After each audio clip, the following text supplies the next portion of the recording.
Jeste li ikada pokušali pomiješati pastu za zube i sodu bikarbonu? U ovom kratkom videu otkriću vam što se događa kad spojite ta dva sastojka. Za početak trebat će vam obična soda bikarbona i najjeftinija pasta za zube. Prvo u malu posudu stavite 2 žlice sode bikarbone.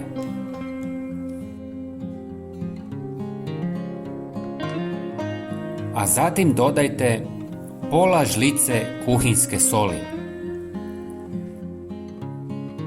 Sljedeći sastojak je nekoliko centimetara paste za zube.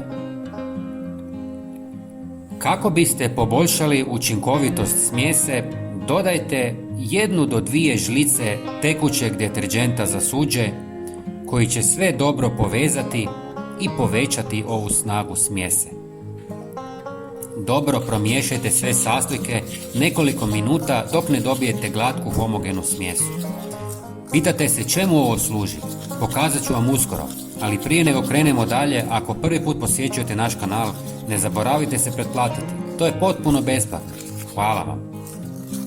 Ova 4 sastojka imaju nevjerovatnu moć čišćenja.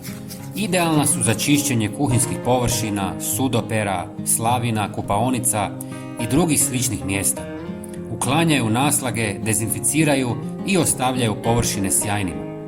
Samo nanesite smjesu na željenu površinu, pričekajte nekoliko minuta i isperite vodom.